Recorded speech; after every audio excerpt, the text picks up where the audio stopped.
Now, returning to one of our other top stories, and that has been the speech given by the new Director General of ASIO. Joining us live is Sam Roggeveen from the Lowy Institute. Sam, thank you for your time.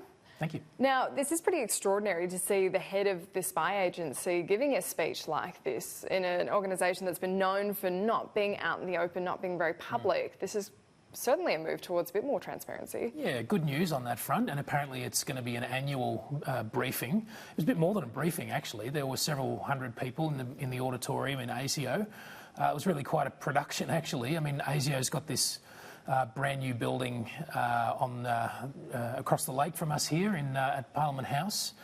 You know, I understand Sky's camera equipment was heavily checked. You get ID checked before you go in. You're not allowed to take your phones in.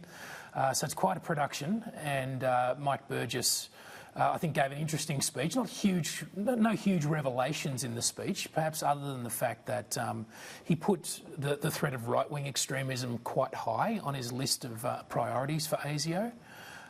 And of course, there was the big foreign interference issue, which everyone was interested to hear about.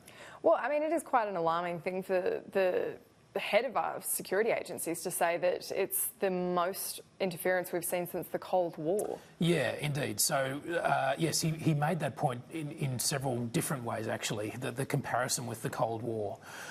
And I think that's something Australians need to get used to. So look, there's some good news here in the sense that the Cold War gives us some confidence that even small and medium-sized countries like Australia can withstand this threat of foreign espionage and foreign interference because, you know, European countries did it relatively successfully during the Cold War, obviously with America's help. Australia at that time was on the periphery. In the sense that Europe was really the centre, the geographical centre point of the Cold War struggle. Now, of course, the centre point of this US-China struggle, this competition, is the Asia-Pacific. So Australia is closer to the centre. We're more important to China than we ever were to the Soviet Union. So yes, as Mike Burgess said, the threat of interference and of foreign espionage is higher. But I think our experience during the Cold War suggests that, you know, with the right resources and the right kind of resolve from our politicians, which I think we've shown so far, that we can deal with it. Why do you think there's just this reluctance to name China when it's just so obviously the cause of so much of this commentary around espionage, the hack on Parliament, the attempted hack on the emails, so much interference with the CSIRO we've seen? It's just, why not just state what we know to be true? Yeah, look, well, the reluctance, it seems to me, obviously is related to the fact that we have this overwhelmingly important economic relationship with China, and there is a fear that we will jeopardise that by being too open in our criticism. I think over time we need to test that a little bit more. So that doesn't mean we need to go in one big bang, but our political leaders do need to push at that assumption from time to time. I think we are doing that a little bit, but perhaps there's room for our political leaders and senior officials to be a little bit more open, just to test that assumption that you know, that China simply won't take any kind of criticism, because if we box ourselves in like that, I think we do make it much more difficult to push back when it really is necessary.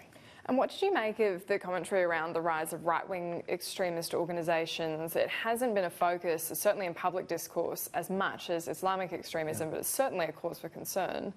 Yeah, and it shows you how quickly the security picture can change. I mean, this would not have been a topic of conversation even 5 years ago in the Australian security discourse, where, you know, well, let's say 10 years ago, the focus would have been purely, I think, in a speech of this kind, on Islamic terrorism. And now we add to that not just the threat of right-wing terrorism and extremism, but also, of course, the foreign interference threat from China and, to a lesser extent, Russia and other countries. So, yeah, the security picture's evolving very quickly.